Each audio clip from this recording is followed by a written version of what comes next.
Hi there. I'm Mike Morales. You are watching and listening to Sipping Off the Cup on Tequila Aficionado Media. I'm hoping we're recording because I'm not seeing anything moving. It says you're recording on my end.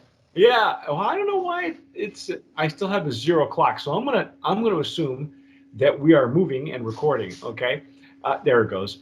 I'm here in San Antonio, sweltering my butt off. That young man out there is. I'm Rick Levy in sunny Escondido, California. Show us your T-shirt, man. What does it say? Esta noche fiesta. Esta noche fiesta. Yeah, $1 tequilas and $2 pulques. Hey, that's a deal. I keep trying to get pulque for us. We've had this year. We've had every variety of agave spirit, and I just found out we are getting samples from South Africa, which I'm really excited about because the first time I ever had a South African agave spirit, I could clean my jewelry with it. It was so bad. So, but on the flip side, Rick and I are so excited, at least I am, because we are tasting and dissecting El Tequileno. This is a classic tequila from Mexico. I guess we found out that these are Highlands agaves that they're using. The Platino that we fell all over ourselves with is actually a Platino. It's a Blanco Suave. They're resting it for just about probably under 30 days and pulling it out of a barrel. This one, do we know how long this is being aged, Rick? This is, they call it a Gran Reserva. Yeah, there's nothing about it on the bottle, and I haven't researched it. Yeah, let me see if I can find. I'm on their website. We had these delivered so quickly to us because we had been we were contacted by El Tequileno, and this is the one that we have listed here is the Gran Reserva. Is aged for a minimum of 8 months in American oak, blended with a small amount of añejo, aged in American oak. Aha! This is a perfectly balanced tequila with real character, a must for all. So this is what we're tasting right here, the Gran Reserva, and I'm jazzed about that because if you watched our Platino video, the Tequileno has been around since 1959. It's as old as I am, and I just had a birthday the other day. So, but anyway, regardless, we're gonna try this one. This is a beautiful color on this, and I'm gonna use my Glencairn for this one. You haven't even had any, Rick. You're just popping the seal. I just broke the seal. Rick is going to use his handy dandy jarrito for tequila.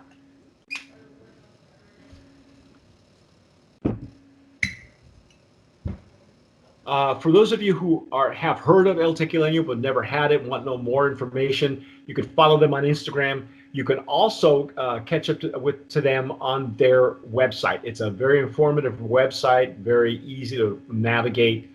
Kind of like their tequila. Look at those legs and tears, Rick. Yeah, it's beautiful. Just like the Platino. Yeah. Yes. They're really slow to form. Yeah, they're not syrupy, thick.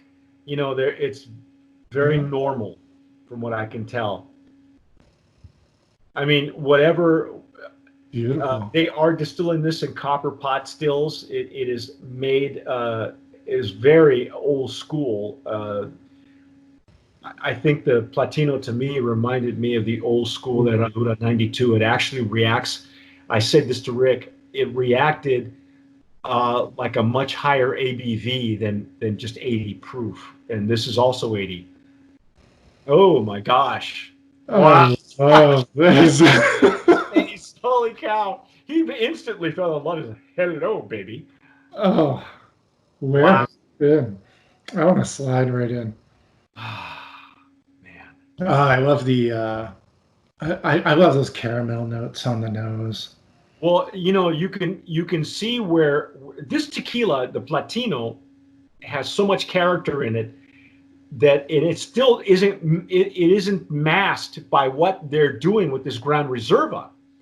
This is really outstanding. The nose on this is gorgeous. Yeah, I think maybe adding that little bit of añejo is making it pop a little bit with those barrel notes. You think so? Yeah, I can still pick up some of the citrus, and Oh yeah, right, that's still there from the Platino. right in the center. And it's not even, I don't even have to dig very far. It's Yeah, it's almost just like all right there. yeah, it's like the barrel notes are playing really nicely with the citrus notes of the agave, and I think it's a beautiful presentation. It's like one. Right now, I'm going to say this. It's really well balanced on the nose. I really am Yeah, digging its nose. I'm loving the aroma. Oh man. Almost like a little bit of caramel apple or something. Well, there's so much citrus character on the Platino that it wouldn't surprise me at all that, with the Reposado, the 8 months in American oak, and then you know, uh, uh, being uh, blended, with that añejo, Mm. that it would give it a, what? Maybe it's almost like I want to say citrus, but now it's more like an orange blossom to me. Maybe it's not that way to you. Oh yeah, when you kind of mix the caramel and the citrus zest, and you can, I could totally say you could get that. For me, when I'm having Highlands agave, I always, a lot of times apple comes to mind because the Highlands agaves, they're larger, starchier, they're, end up holding more sugar. And so I'm thinking of, like the white center in apple. When I think of apple or pear, I get more of the to me it's coming more from the barrel, and the type of barrel that they're using in combination with the agave. So, like I said, the one and only time I've ever sensed a pear in a tequila was Old Chinaco when Germán Gonzalez was still making it. I opened up the bottle. I poured some in. I was cleaning house, and when I came back to it, I could swear I walked past my drink and I got a pear. It was that like that. It was that definitive. But with this one, if you're getting apple, to me, because it's such the Platina was so much lime zest or even lime oil that now that it's got the wood notes in it, it's turned from lime to orange to me. So I don't, let's dive in, dude. Let's see what we got.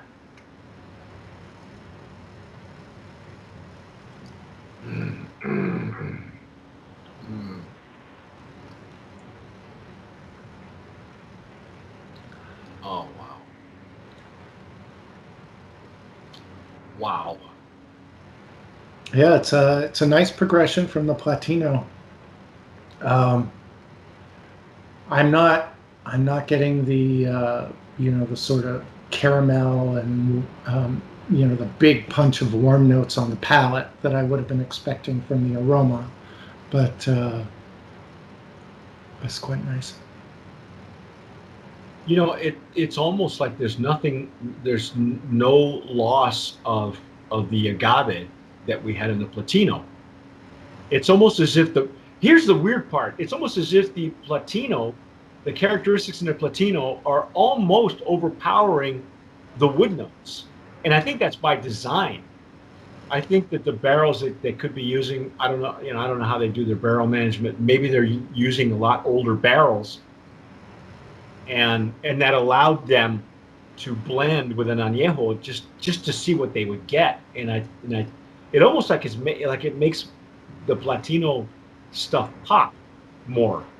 I don't know if that makes any sense at all, but Yeah. I do get, I am getting some wood notes on the palate. It has, some of those warmer, sweeter notes. Um, I'm, I think we're getting a bigger finish with the addition of the aging as well. yeah, there's more of a cinnamony finish though on the. Right. It's not. as I mentioned in the Platino, I wasn't getting a full pepper explosion at mid palate. It was more mineral, and it was a medium to long finish.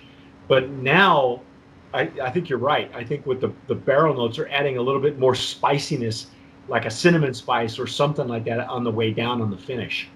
Yeah. Wow, and And the it's more it still a opens up, long warm finish. and the more it opens up, the more I right in the center, I just get that there's just that full on agave smell. Yeah. It's not lost at all.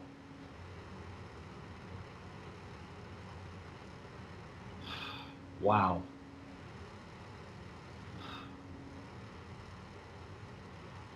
Mm.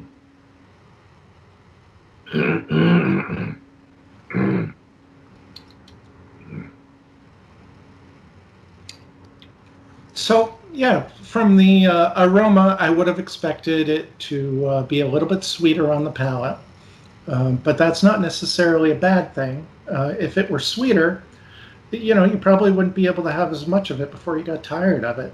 This you could sit with for a while. You know, I for the brands who've been around for a long time, I think you mentioned Cosecha. You know that those are legacy family brands that are agave growers, and Tequileno certainly is a legacy brand. We nominated a brand of promise in the legacy category for the Platino. When um, it's so old school that the idea has always been to present the agave, not the other way around, not to mask the agave, which is sometimes you and I are used to that. We kind of see a natural progression. We go from the blanco to the repo to the añejo, and then the extra añejo, and then by the time you get to the extra añejo, you get the It's dried just all fruit. barrel, right? Yeah, yeah, and then you're pulling stuff out like dried fruit and apricots, and whether it's dried fruit or fresh fruit and stuff like that. But with this one, it's the complete opposite. It's like um, we're trying to pull out barrel notes, and we get more agave notes, which is weird. But see, that's it's really in the same vein as Felipe Camarena, Carlos Camarena. Those guys, they look for the oldest barrels in the world because what they know is agave. And in Felipe's case, he knows his water, the type of water that he's mixing it with. This is they said it was spring water. Is that correct? Volcanic spring water. Volcanic. So, they're saying these are Highlands agave, but it really reacts more like a tequila from a Matitan. It's got that much character. What do we know about price point for this? Let's see. Old Town has the Reposado Gran Reserva for 46, and it looks like that's the standard pricing. Wow. I think if you wanted to put it in a cocktail, you could. I mean, you could probably do a nice Manhattan with this, couldn't you? Would it stand up? Because you're a cocktail guy like Alex is. So but you have certain ones that you I've been big on the Latin Manhattans for a while, and I think this would be quite nice. Yeah, Yeah, see, I'm gonna have to give that a try. That's Rick's go-to is the Latin Manhattan. See, and with Alex, every time when I discuss cocktails, because he's very much a cocktail guy and a wine guy, really, I go, well, with this, his thing is the old fashioned. See, that's his go-to. That's his acid test. So I ask him, I said, well, let's stand up to an old fashioned. He goes, oh yeah, yes or no. And I know yours is the Latin Manhattan because that's the one that you. And he's made me his Latin Manhattans, folks. Oh boy. My sister-in-law makes great martinis, by the way. 2 martinis and I'm passed out. I'm done. Anyway, I have to nominate this one too, Rick. I think you'll agree with me. It's a Brand of Promise nominee. A beautiful. And this is a great price point for this one too. It's like 46 for a solid repo like this. Oh yeah, I'm in there. Yeah, me too. I think again, it's El Tequileno. This is if you stick with us, we're going to try the historic mixto versions of El Tequileno, and I can go back into a little bit more about my story of going to the oldest bar in tequila before we all knew it was the oldest bar in tequila. Okay, but it's our take on El Tequileno Please pick it up. Check them out on Instagram. Check them out on their website. They have a lot more information. They've been around since 1959, and so have I. But that's our take on El Tequileno. I'm Mike Morales here in sweltering San Antonio. That gentleman out there is Rick Levy in Escondido, California. You have been watching and listening to Sipping Off the Cuff on Tequila Aficionado Media on all of our channels and networks. Please subscribe wherever you download your podcasts. If you're listening to us on iTunes, go right ahead. Subscribe to us on YouTube. If you've had Tequileno, give us your recipe for the batanga. Write that on the comments below. Subscribe, hit the notification bell, and whatever you do, tomar sabiamente. Sip wisely.